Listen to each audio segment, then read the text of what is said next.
Welcome to Flipping Tables, where we bring all of our religious thinking to Jesus, who flips the table for his upside down kingdom. I'm Julie Sexton, and I'll be your host.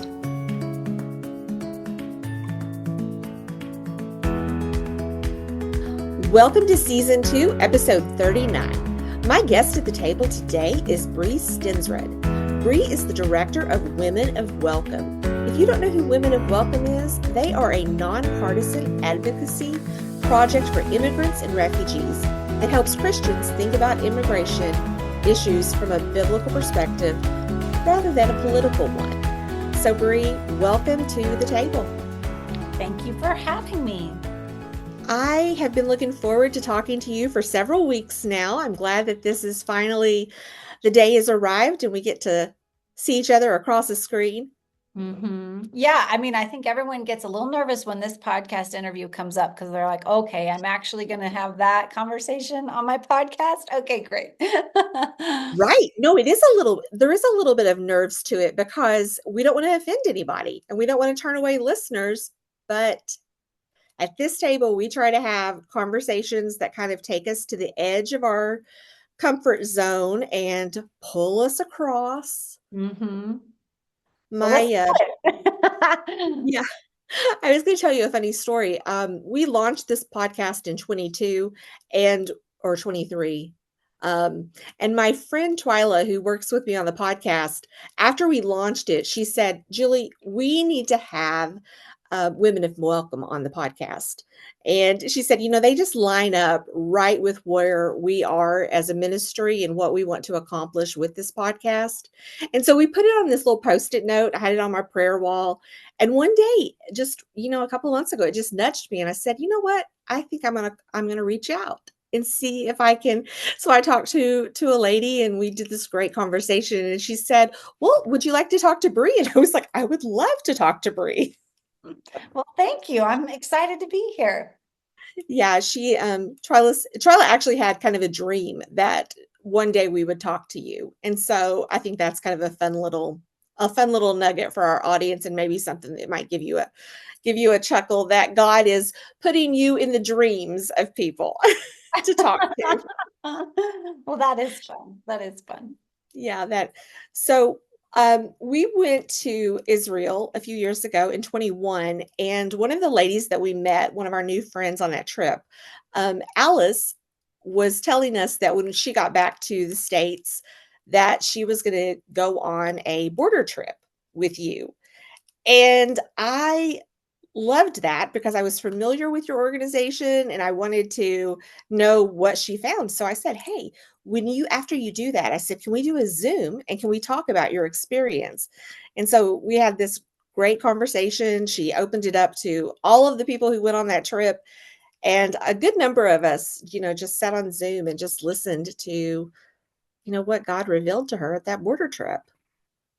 Those border experiences are very sobering because the borderlands aren't exactly what you think they are. The media definitely does a really good job of painting a very specific picture about what they want people to see and feel about that. There's a motivation behind whatever story that it is that they are telling. And so a lot of times in a 30-second or a 2-minute segment, you can't tell the breadth and depth of what is really happening along the borderlands. So Women of Welcome intentionally takes our community members multiple times a year down to the border, and you apply for those border immersive trips, and they're a 2 to 4 day trip, and you get an experience from law enforcement, from ministry, from government, from hearing from migrants on both sides of the border to try and get a more complicated, in an honest way, a more complicated and complex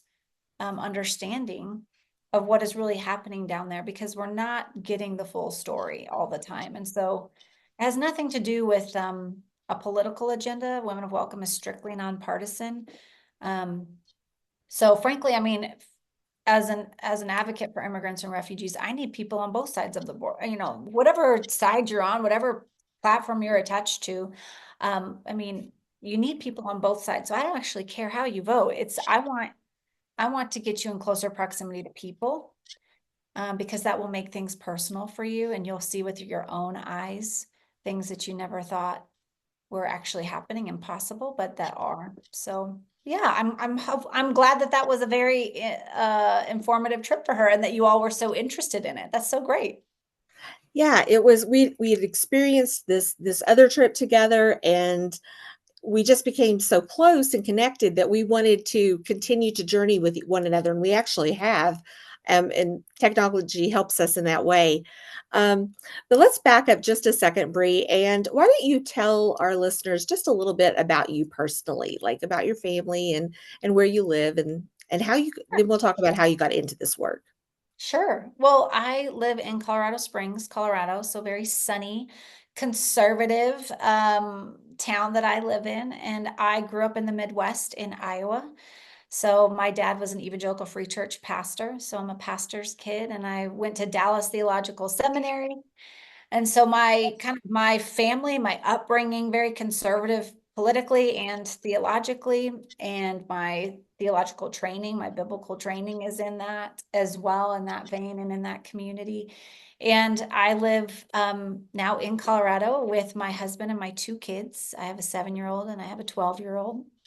And so I kind of my community is really more conservative to maybe moderate in both Mhm. of those spaces, theologically and politically. But I grew up in a very conservative, self-identified evangelical community, and I had a healthy, wonderful, loving experience. And I still am a self-identified evangelical as well. So that's kind of where I grew up, and that's my background.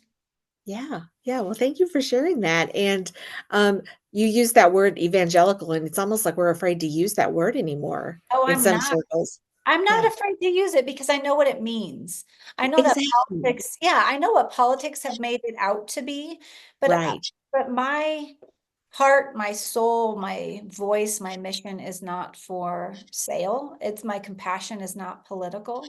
Yeah. And so what I know is that an evangelical has a high view of scripture and that an evangelical wants to share the good news of Christ and that believes that Jesus died and rose for our sins. And that's what an evangelical, that's what defines what Hmm. an evangelical is. So it's not the political narrative that has usurped, kind of the national headlines that defines me. It's truly my faith and what I believe about who God says he is and what he says he can do, what I should be doing in response to that. So I'm not afraid of that term. And there's a lot of women who actually would love to say it more proudly, but this can't don't feel the air to do that.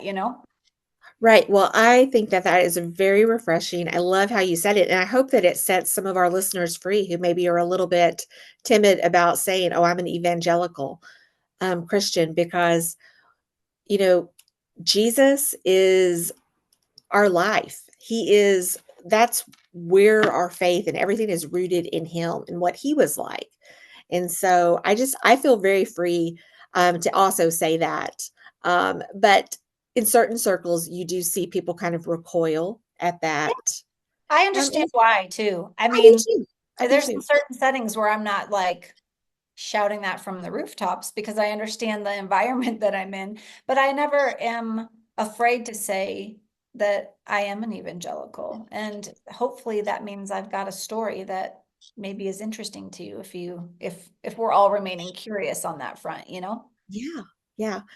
Well, I like in the book how when you start, and the book is called Start with Welcome, which is great title. And you said at the beginning, my goal is simply not to leave you where you are, Hmm. to see people first. That was your goal in the book. Hmm. And I know in my personal life that when I began to see people instead of issues, Hmm. then the tables flipped Hmm. and I Hmm. started a different journey. And I understood that um, it wasn't a black and white issue. It's not a simple issue. It's complex. And so um, people over issues, right?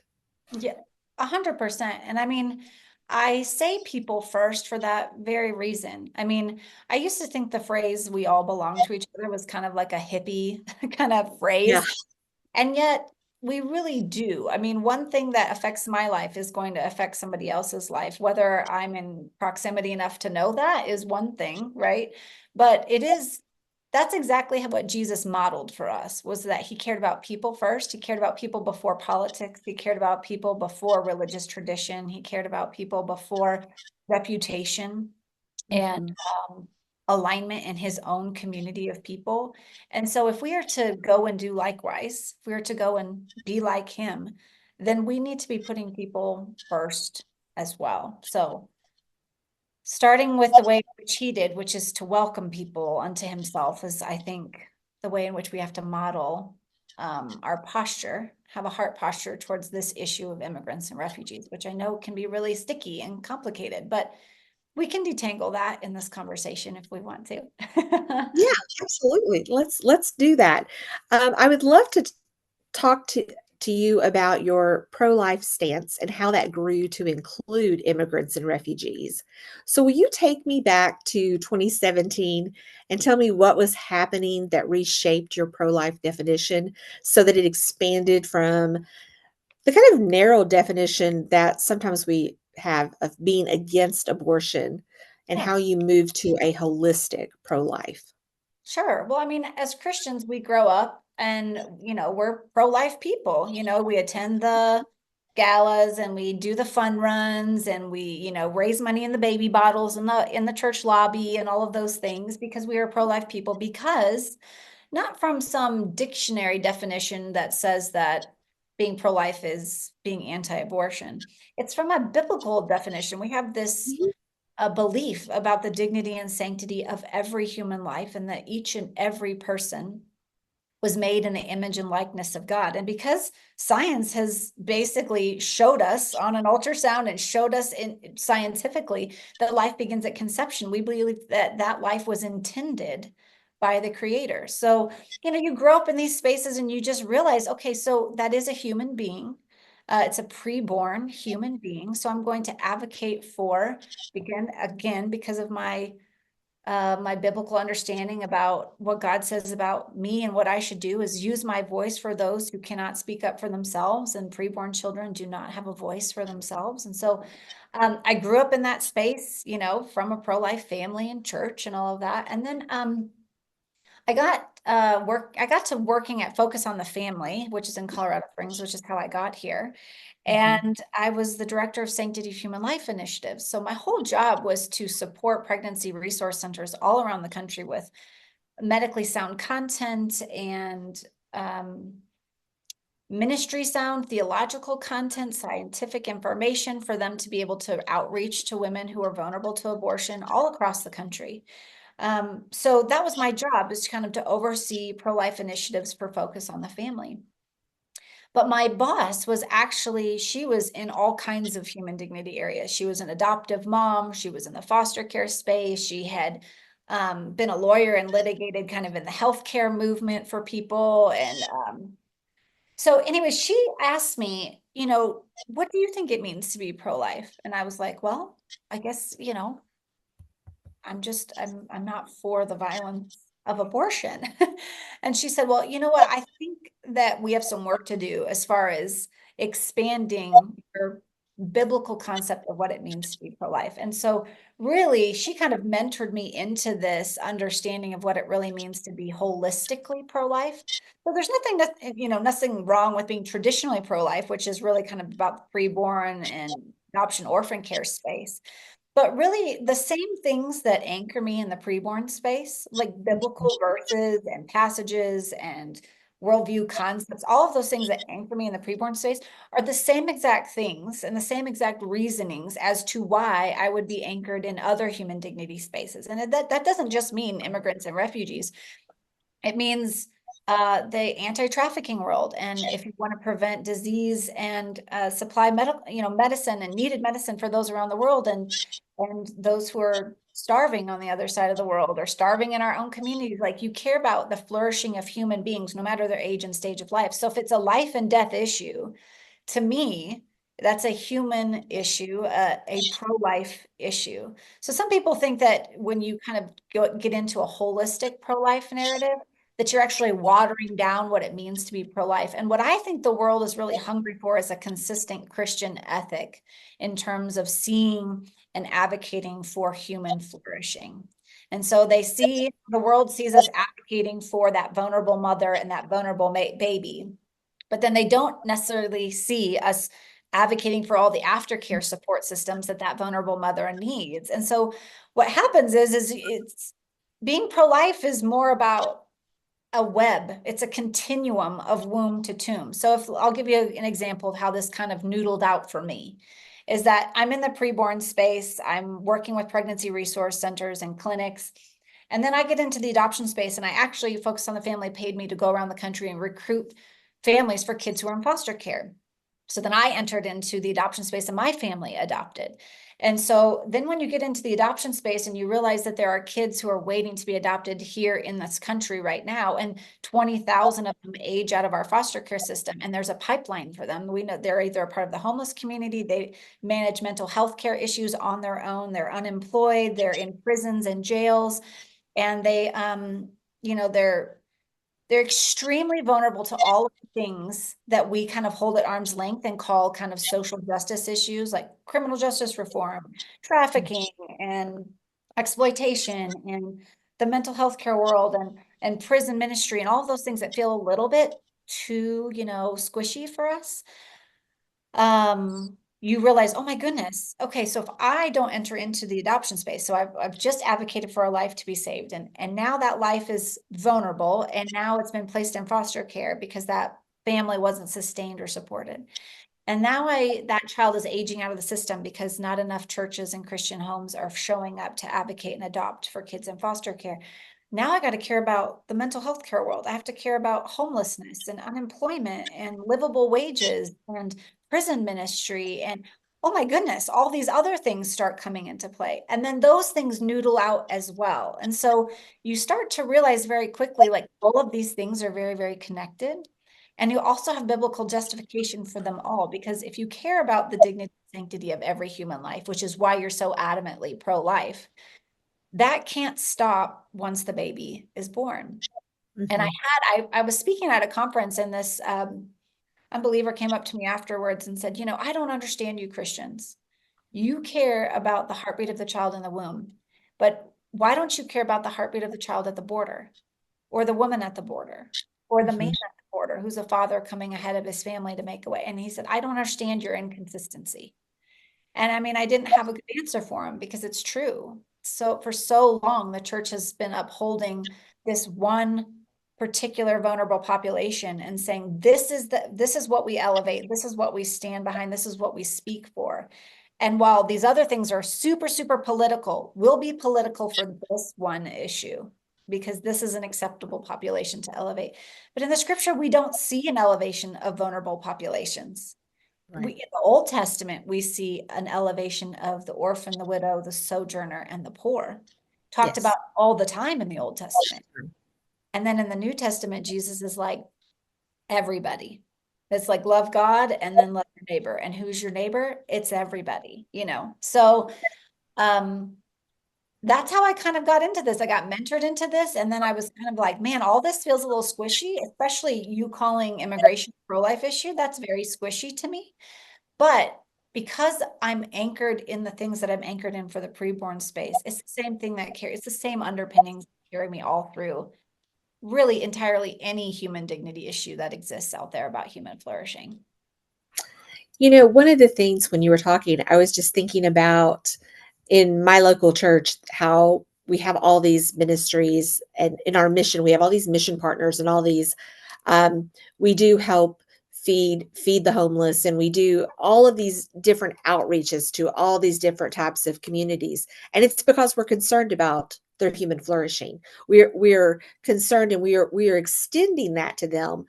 And so I don't understand how we can do that. And I know lots of churches doing that. In fact, I would be hard pressed to think of a church that is not doing that. All of those things. And some people are more passionate about one area, and of course, and some people are advocating more for adoption and more for foster care, and all of these things. but still somehow there is this like pro-life, the child in the womb gets elevated above all of the other categories still somehow in our mind. And I just, when I started realizing that, I said, I just don't understand how we're doing this. Like how can we go on short-term mission trips? How can we be concerned about all these things and still there be this disconnect? I mean, there is a very big disconnect, and you have to start asking yourself really honest questions about why that is the acceptable population to use your voice for. Because I don't know how many times people will be like, immigration is just a political issue. And I can point to really from Genesis to Revelation, I can point to scriptures and passages about how God is deeply concerned and wants his people to not only care about, but legislate for the flourishing of sojourners in their country and in their lands. Um, it's it's too political for people. And I'll say, all right, well, you're willing to use your voice for this human being, a preborn human being, but you won't use your voice for this. And abortion is complicated. It's Yeah. super complicated. It's not an easy subject to advocate for, but how many times have you heard a sermon that includes something about abortion? And how many times have you ever heard a sermon about, I don't know, any other human dignity issue, but like some of these ones that are really also complicated, like racial reconciliation or immigration. Like you can't you can't say that those have equal weight in our standing. And it's because it's become very culturally acceptable for conservatives to really voice that opinion. But as I outline in the book, I think it's chapter 2 is immigration a pro-life issue? It doesn't feel like it is at first, but when you really start to dig through with honest curiosity about how it's connected, you'll start to see, oh man, it's not just immigration. It's it's everything under the sun. It's homelessness. It's anything having to do with life and death issues to me is a pro-life issue because it's the same. So when I say you're like, hey, we were knit together in our mother's womb. Well, this person who is an immigrant to our country was also knit together in their mother's womb. And God has a plan for them and cares about them and they're flourishing and would rather go through Samaria instead of around Samaria to meet them. Yeah. All right. Well, where's my scriptural justification to just speak for preborn lives? I don't I don't see that in scripture. So my holistic definition of what it means to be pro-life, I is not from a dictionary definition. It's coming from the Bible. Yeah, yeah. When you follow the thread of scripture and you read it in a chronological order and you read from Genesis to Revelation and you put it together in the Old Testament, there God was always making space for the outsider. Mhm. And you just see it, the how justice and mercy were such pillars of who he is and what was being revealed to people. And so I think when I started reading the Bible from cover to cover in a chronological way, that theme became it was it couldn't be ignored anymore. My view was so expanded because when I tell people like, love your neighbor is kind of anchored out of Leviticus, that book that no one likes to go and read and talk about because it has all this stuff in it that we're like, oh, I don't know what all that means, so I'm gonna stay away from that. But love your neighbor.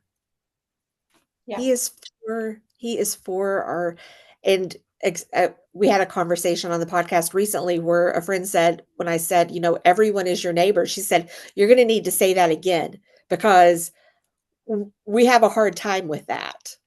We have Yeah. a hard time with that. Yeah, well, and it's no different than back in Jesus's day when, he had people, leaders, it's even recorded, people Yes, asking, my neighbor. yeah, who's my neighbor? So, yeah, we're Yeah, not alone in the struggle, but we should be getting better at it, I think. I do too. I think we should be getting better. I'd love to talk for a second about how we need to change our language from using terms like illegal and alien. And you do such a good job with that in the book. So can you kind of give a snapshot? Sure. I mean, I'm not about watering down truth whatsoever. And I think people get a little like, oh, great, we have to be so politically correct on yet another issue. And what I would say is as Christians, we want to be like Christ. That's the goal, right? If we are claiming to be a Christian, we want to be like Christ. That doesn't mean that we're using untruthful or squishy language. Actually, speaking about people and talking about things in updated and also clear vernacular and language, that actually brings truth to any given situation. So when I'm not afraid to call something illegal, I'm not, I, just so that people know, this is probably in the back of some people's minds is like, oh, she must be for, open borders. And it's like, no, no, no, no. So, and we get into this because the reason why I bring that up is because anytime we bring up illegal aliens and that term, people are like, well, that's exactly what's happening. That's who they are. They're here illegally. So what I would say is that an action that someone may or may not have committed could be illegal and it should be called as such. Like there's illegal entry into the country. But I will never call a human being that's made in the image and likeness of God illegal. What I will say is that someone entered illegally or an undocumented immigrant, meaning that we don't have documentation on them, and that will imply several things, that they either evaded authorities or they overstayed a visa, which is makes up half of the amount of undocumented immigrants we have here. 50% of those who are here undocumented overstayed a legal visa. A lot of people don't know that. But the reason why I use the term undocumented immigrant is because, like all language, terms grow. Language grows and it changes because of culture, because of context, because of politics. And so while using the word alien to refer to somebody is not an inaccurate translation in our Bibles, it's not an inaccurate description in our policies and our laws and our legislation. What it does and has grown to become is something more than an outsider or a non-citizen. It has grown to carry much more baggage, like other terms and languages and definitions have over the years, right? They just start to carry more baggage. And with alien, I mean, that has grown to be a term, obviously, that people use to describe extraterrestrial beings, like that are Right. not human. And Mhm. aliens it's so easy to other somebody when you call them an alien. It's like you think of extraterrestrial, you think non-human, you think very different, you think outside. And so it's just so very easy to other somebody. And as Christians, if we want to follow Christ with our language, and that's what comes out of our mouth is an outpouring of our heart. At least that's what scripture says. Yeah. What we want is we want to be using, if we have better language to describe image bearers, let's use that.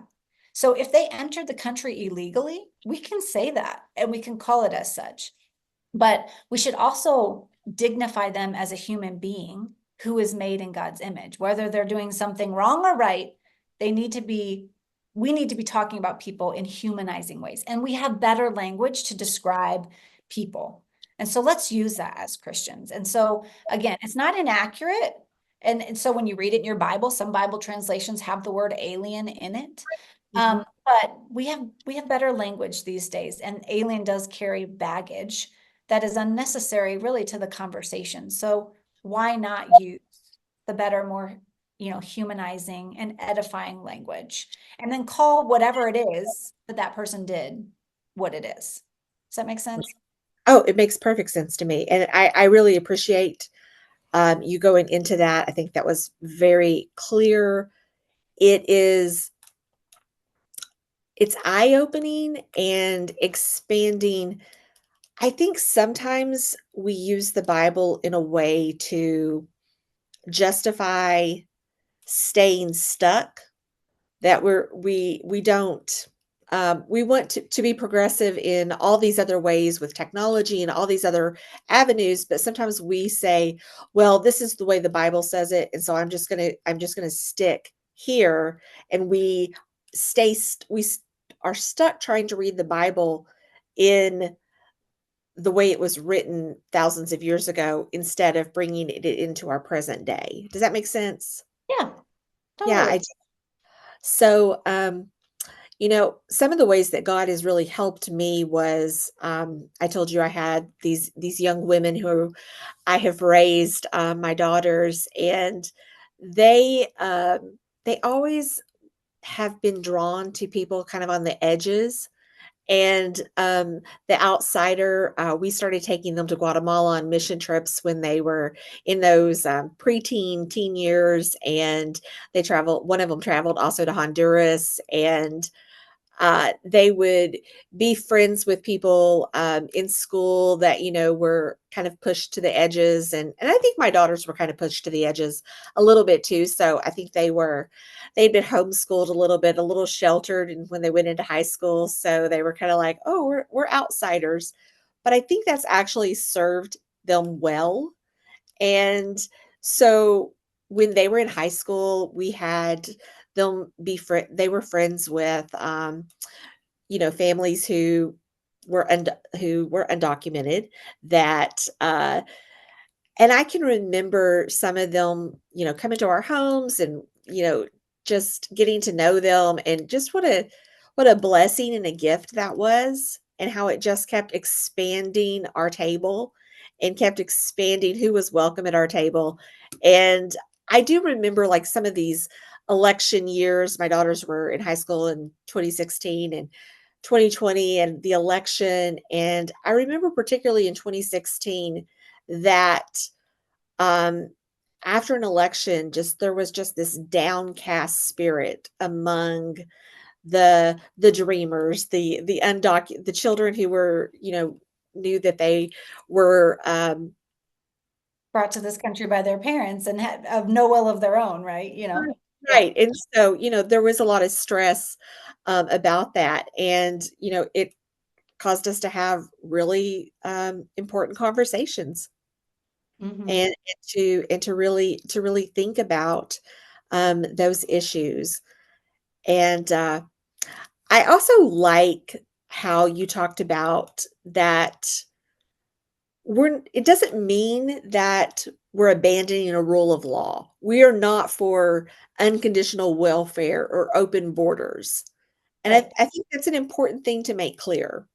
Yeah, I think anytime conservatives hear of someone who is an quote immigrant advocate, as I am, Mhm. they immediately think, oh, wow, she is probably advocating for open borders because she feels that's the most compassionate thing that could possibly be the case for this issue. And what I would say is, I've been in this space for almost 7 years now, and I went into this space saying, all right, hey, just so you know, I'm coming into this space, but I am for law and order. And people would be like, okay. I'd be like, all right, well, I'm not for open borders. And people would be like, okay. And I'm like, and that doesn't bother any of you? And they're like, no. And I'm like, okay. So just like for 7 years, I've been able to talk with the Trump administration when they were in office and the Biden administration when they were in the office. And I've been on Capitol Hill dozens and dozens of times speaking with congressmen, people from all walks of life who are immigrant advocates in the faith community and the non-faith community, the secular space. And every time I've always had like my little ears just like perked open for this, like anybody at any table I'm at in any, hall of Congress or the Capitol Hill, like who's going to bring up open borders? Like I'm just waiting for that conversation to happen. Yeah. And not once have I ever heard from either party or any person, any advocate. I've never heard once an advocate say, we need open borders. That's what we need. And it's been to my surprise. I've been shocked that this is like the boogeyman that does not exist. And so I was just actually in New York City last week at a pretty progressive conference that I was invited to. And they said, thank you for coming. Conservatives will not come and talk about this, but we'd love to hear their voice. We'd love to have a more rounded table. And so I'm like there and I'm like, what am I going to hear? What am I going to hear?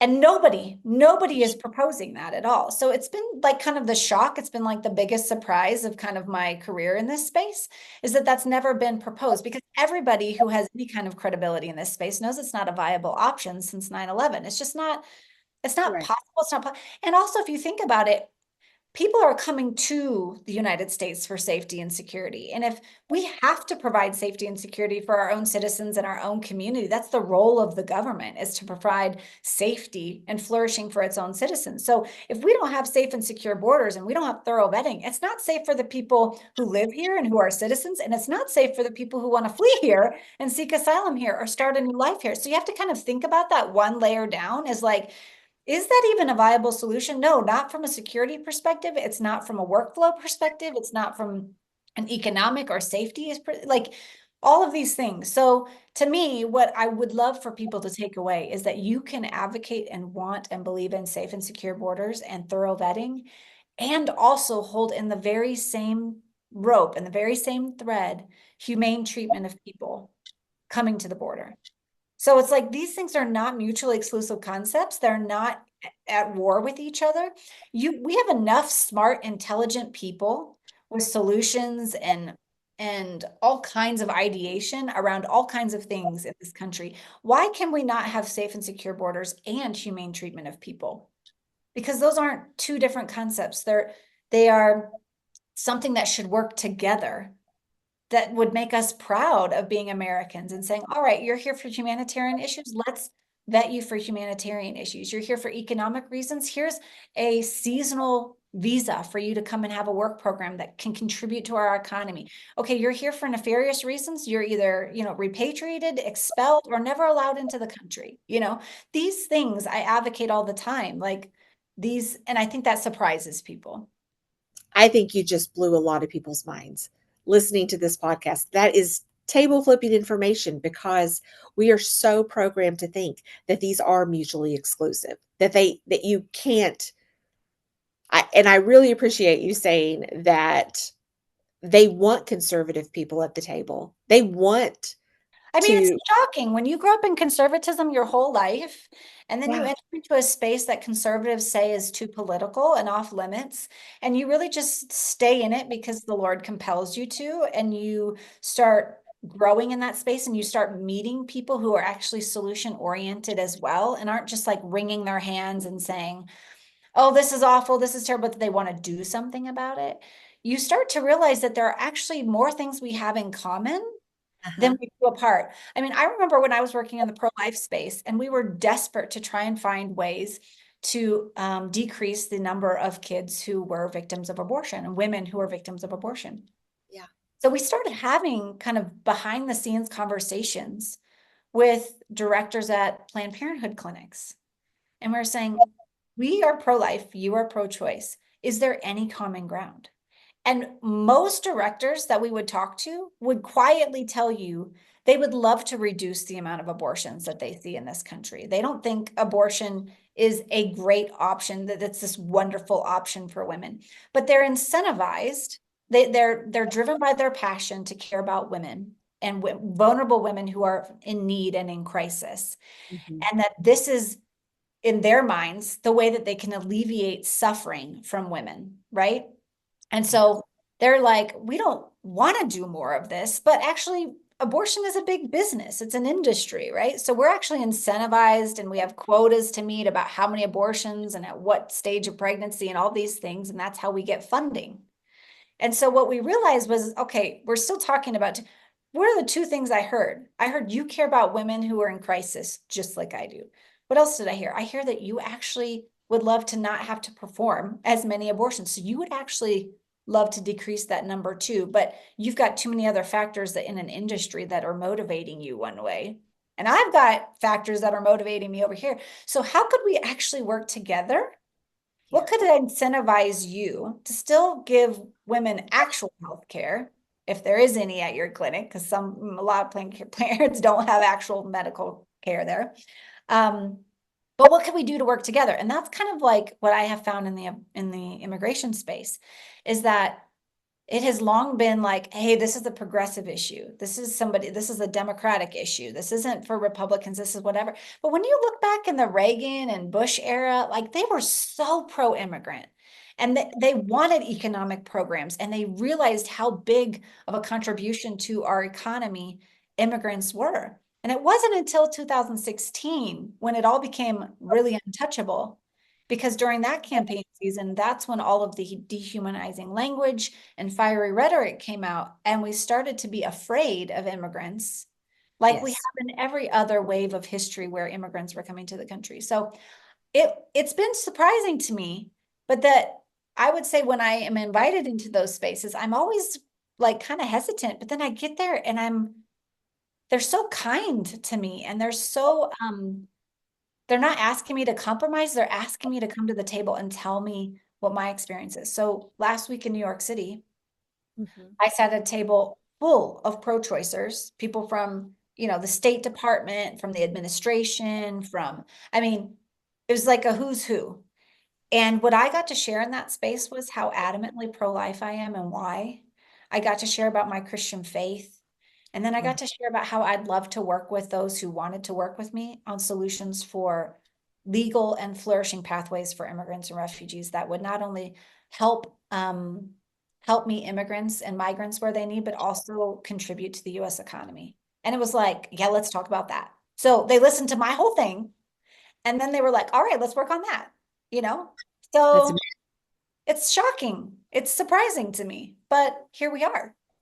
It is shocking and it is surprising. And I am so thankful that you just shared that incredible experience because it continues to expand my hope that there is a Oh, way forward. and we all want hope. I mean, I feel like there are conservatives and progressives who are not going to compromise on what they believe to be true in these kind of like big bolder spaces, but there are areas of there is such a desire for unity, I think, in this country right now. We're so tired of hating each other. It's Yeah. exhausting to continue hating people, that we're like, man, we just want solutions.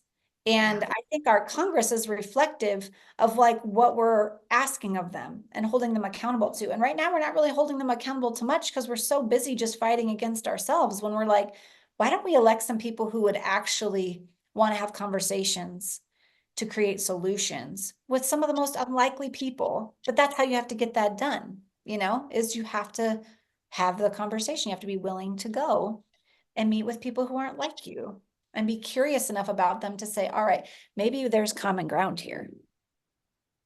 Yeah. So what are some steps that we can take? Like how can me sitting in Kentucky, like how can I um move be an assist, like give you an assist? How can I assist people like you who are working?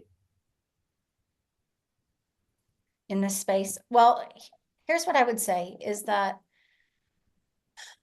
we have to enter into this space from a nonpartisan perspective. Anytime we enter into policy first, or what I would say is partisan politics first, Right. we are cutting ourselves short. We really, Hmm. really are. If we want to care about people as Jesus did, if we want to follow Christ, it's not because we don't want to. Some people are like, oh, now she's going to talk about like, hippie kind of Jesus. He loved everybody and whatever. Again, we're not talking about open borders. We're not talking about illegal immigration. We are talking about, and I'll just say this right now. It's like people are like, oh, she must be against a wall. She like, when we start talking about Jesus being kind and friendly and loving to people, that must mean we're compromising somewhere else. And what I want to tell you is that our compassion is not political. And that's a hard paradigm shift. Our compassion is actually meant to be prophetic. So Yeah. if your compassion keeps landing you in a political conversation, you gotta rethink. You gotta take a step back and say, why has my compassion been co-opted? Why has it been limited? Who's telling me that it has to be on a valve? Like that's not, Jesus had intentional perspective about things. And he also had an intentional pursuit of people. And because he had an intentional perspective to say, all right, I actually serve a God who is kingdom oriented, not empire minded. I'm not working to try and change the political atmosphere. Not that political engagement is incredibly important. It's our civic duty for sure. But what I would say is there's a difference between partisan politics and public policy. And so you want to get into public policy because policies affect people. But what I'm saying is Jesus didn't come to overthrow the Roman government, because Yeah. this kept saying, when are we going to do that part? Like I'm Yeah. following you around, but we keep meeting with all these people and you're meeting with tax collectors and we're going through Samaria. When are we going to start taking over the government and establishing the Jewish people as the people who are going to rule and reign? That's what's going to make everything right. And Jesus was like, set the empire mindset aside. I am after kingdom minded things. So I want you to have that perspective. Be after the kingdom before you are after the empire. And then I want you to be in pursuit of the things that I find important. And right now, that means that all of us have got to take a look at our priority list. Are our lives like just about ourselves? Meaning like my kids, my things, my appointment, this and that. Like, are we showing our kids what it looks like to live with kingdom purpose? And kingdom purpose looks like sacrifice. Yeah. So that means like I don't make it to my nail appointment. My kid doesn't get to soccer on time tonight because I've got to take this meal to someone or I have to volunteer at this place and I don't get to go have social hour or I have to miss the gym this day or whatever it is because I actually have to carve out margin to be in pursuit of other people outside of my comfortable curated community. So Jesus had this intentional perspective. He had this intentional pursuit. He also had very specific and intentional proximity to people. Right. And so, because you have perspective, because you are in pursuit of these passions that are of Christ and that are kingdom minded first and foremost, then you start saying, all right, I got to do something. I got to get in proximity to people who maybe are a little bit frightening to me, who are definitely going to make my girlfriend's eyebrows raise. Like I'm going to have to start risking my reputation as Jesus did to get close to people that my community says is outside of my, you know, outside of my ballpark. I can't believe you're hanging out with that person. I can't believe you're spending your time with that. Why are you reading that book? It's like, because I'm after the heart of God. I Yeah. want to be for the flourishing of people, regardless of culture, class, race, age, ability, political opinion. That's what it means to be life. I want to be for people. And that doesn't mean I can't vote the way that I want to vote. I mean, you should be more conscious of that, right? But the goal is to be politically homeless so that you can be home within the kingdom without compromise. And Yeah. that's hard to do. But it's a worthy pursuit because as Christians, we're supposed to be picking up that kind of cross and getting really uncomfortable because if we're really honest, not only has our compassion become political, Yeah. it has also our comfort has been crippling to the church. We are curating our very homogenous, safe, the way we like it, convenient community. And yet, it's that very comfort that is crippling us from having any kind of muscle memory or endurance in long suffering with people and really getting into the margins with people and saying, you know what, you are worthy of my, you Yeah. are the one amidst the 99 of my girlfriends who are out having margaritas tonight or whatever it is that you're doing. I'm going to be spending my time doing this because it's completely unglamorous and no one really is going to know and no one's going to give me a pat on the back. But this is actually feels a little bit like Jesus work. This is what we're after. You paint such a picture. I mean, that sounds exciting to me. I don't know what I don't know what Jesus has Well, done to me. you might have to go alone as Jesus did so many times. Yeah. Um, I remember when I first started talking about immigrants and refugees as a pro-life issue, like, hey, you know what? There are a lot of systems in place that are limiting the flourishing and restricting the ability for people to flourish on both sides of the border because of this immigration conversation. I just remember so many of my girlfriends were like, what are you talking about now? Have you become this liberal? What's going on with you? That is one of the first questions you get. Like, wait, are you pro-choice now? Are you a Democrat? Like 100%. That's, that's what I they mean, it's the very obvious thing is like, oh my gosh, you are on a slippery slope yeah, to accepting extreme liberal policies like open borders or unconditional welfare or whatever that may be. And what I would say is, no, no, no, no, my compassion is not political. It's supposed to be prophetic. yeah, So no, no, no, don't drag me through the mud of all of that. No, I am adamantly pro-life for the whole life. I want to Okay. be consistent from a biblical perspective about who God says that people are. They're image bearers. And so Yeah. that means, what does that mean to be made in the image and likeness of God? It means that each and every person that you see was crafted by God Himself to reflect something about Him in this world that's unique and that's different. And it's almost like we've lost our curiosity about people who aren't like us because we're just too busy trying to gather all the things that we need to make ourselves feel comfortable and safe. And meanwhile, we're wondering why our kids are walking away from the faith or why our kids just don't understand our theology. And it's like, because they need a kingdom minded example. If your life right now is all about your kids and all about your family, 90% of the time, 99%, you're not living necessarily. Yes, raising your kids to love Jesus has kingdom purpose, absolutely. But do your kids see you sacrificing the comforts of what your family can and could have for kingdom purposes? It's Yeah. like you want to see your kids grow to love Christ and to love other people. It's not going to be because of what you tell them. It's going to be how you reorient your family vulnerable. You know, Yeah, absolutely. I don't know how many times my kids are like, "Oh, you have to be gone again," or "Oh, you got to." It's like, yeah, I do. And you can come with me. You know, there are age appropriate things I can take my kids on. Like, Yeah. you should come with me. Or next year, you get to come with me, or whatever that is. But I want my kids to see me being wrung out for other people because that's how they're going to eventually then do that themselves. But if they don't see me doing that now, I mean, there's really not a lot of hope for them to believe me that this Bible is real, that Jesus is not just confined to your home, but that he's actually in some really hard and complicated spaces, and he could find them there. They could find him in those spaces too. Yeah.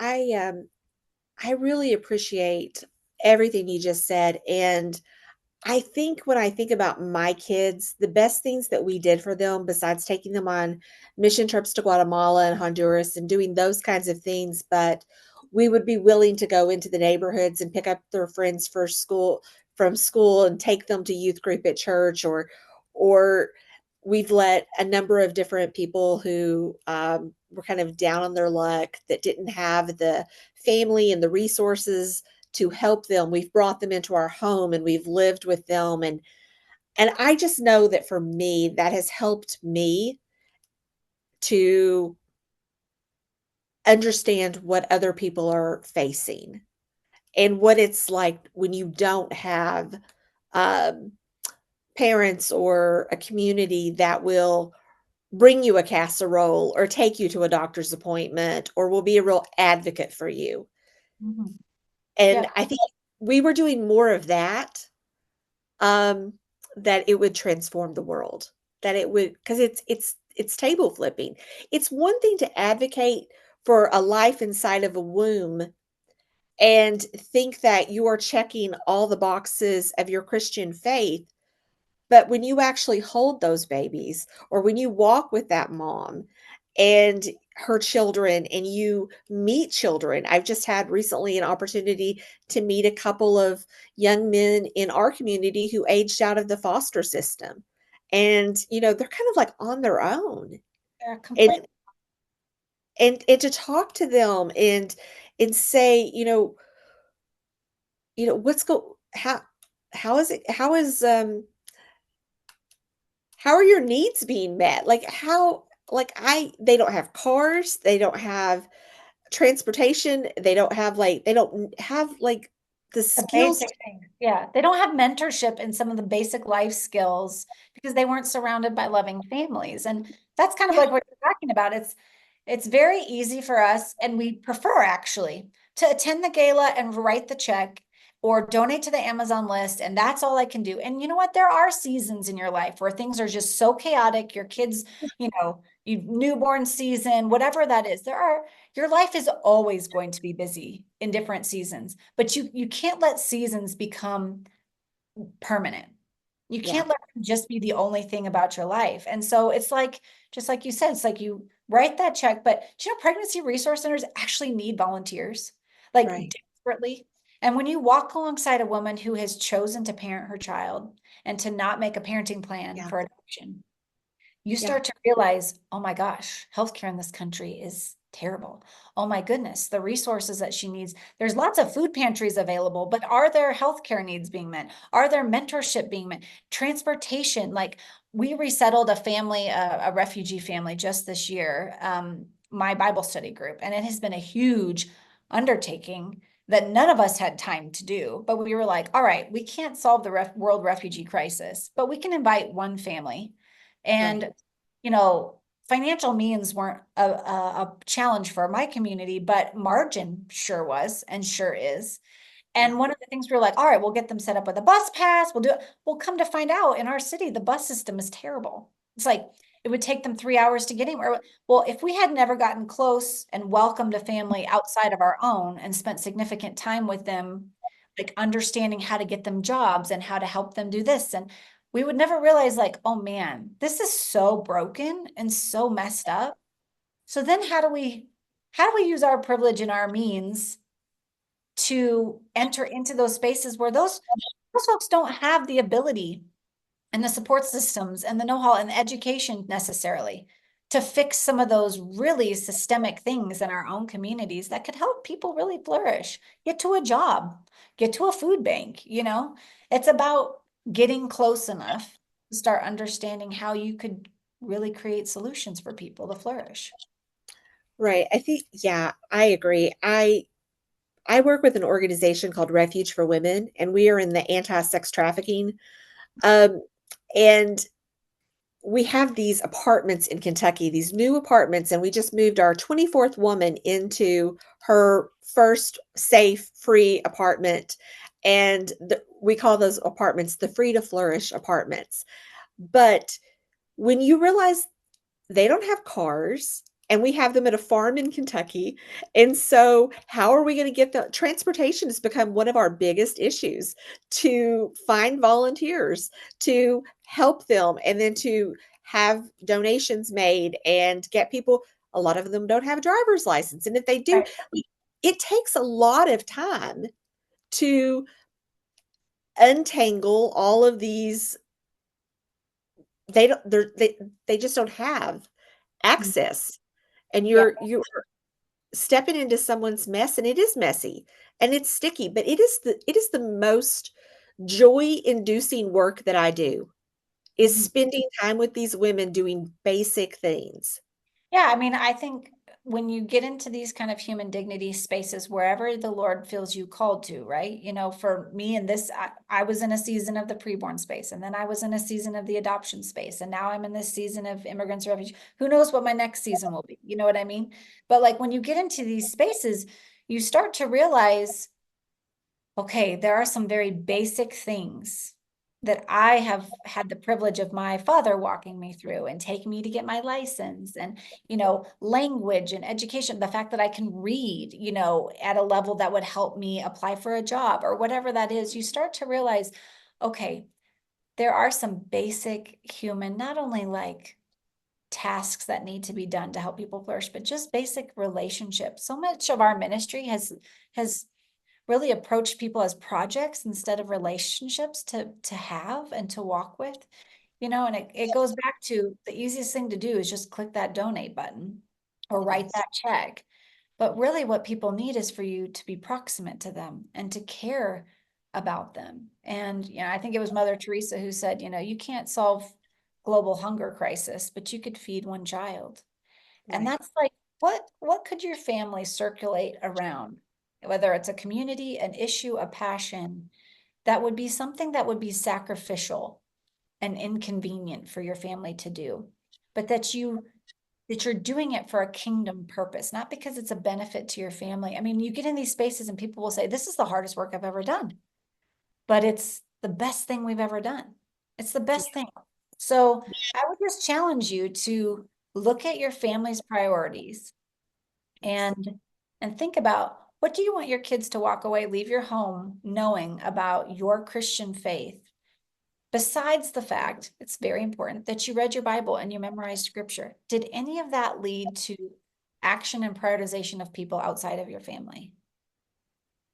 It's a great question. That's a great question. I have so much stuff that I would love to talk to you about, Bree, but I'm going to be respectful of your time. You have given us such good information. I cannot highly recommend your book enough. I think your book is fantastic. I am just it's full of post-it notes and underlining and taking those questions, and I'm reading them and I'm thinking about them. Like I'm answering the questions at the end of the chapters. Mhm. What's my next step here? What am I doing? How can I do this better? And I think some of the things you just said about living sacrificial and how do you want your children to leave your home? And what I can say about my children, because I have these young adult daughters, and what I would say to my friends and listeners who have children still in their homes is this is really important to think about. Do your children see you living out the table flipping ways of Jesus, where he was more concerned about who you were inviting to the table than who you were sending a check to? He what I mean, Who are you for more than who are you against? I mean, I feel like especially during the political season, you can learn yeah, a lot about what's the conversation and the temperament in your home by just talking to children. Like you're like, so what's going on in your house these days? And then be like, some kid will say, and they've had some of these on news shows and late night shows and stuff, and it'd be like, well, we think Kamala's going to destroy the country. And like, it's a 3-year-old saying this or like a 6-year-old. And it's like, okay, so that's the dominant conversation in your house right now. Or, so and so is going to do this. It's like, what would your child say is the dominant conversation and temperament in your house right now? And what do they think is most important to you? What do they think? What would they say if someone pulled your kid out of class right now and said, what are mom and dad talking about at home right now? I mean, would it be nothing but partisan politics? Would it have anything to do with your neighborhood? Not who's manicuring their lawn or not? Would it have anything to do with yeah, the community around you? Would it have anything to do with something that they don't understand very well? Like my kids don't always understand what I'm doing when I go down to the border, like their teachers, when I come back, they'll be like, you know, Max said that you were down at the border and you were helping people across the border or something. What are you doing down? And I was like, I'm a refugee advocate, and no, I'm not a proponent of illegal immigration, nor do I help people cross the border. I'm not an immigration attorney, but I do yeah. go down and meet with Border Patrol. I go down and meet with, and I take women to meet people down there. And so it's like my kids don't always understand, but they will, you Yeah, know, they will. So it's just something to think about. How are you orienting your lives so much so that your kids would know that that's what your family is about? absolutely. That's so good. That's a great tip. Um, Bree, thank you so much for this conversation. Thank you for being at the table with me today. I think I told you we like to wrap up each of our episodes with a bright spot. That's Okay. just something that someplace you've encountered the Lord or something in your life as simple as, a meal with your children. It can be anything. Honestly, I would say that trip that I took last week to New York City that I didn't necessarily want to go to, and that Yeah. I was really highly doubtful of. And I felt like I would be really alone. And I felt Yeah. like, this is a conference that I wouldn't attend or find myself at all. And when I went, I was like doted on and I was treated so kindly. And I don't know why I was so surprised about that.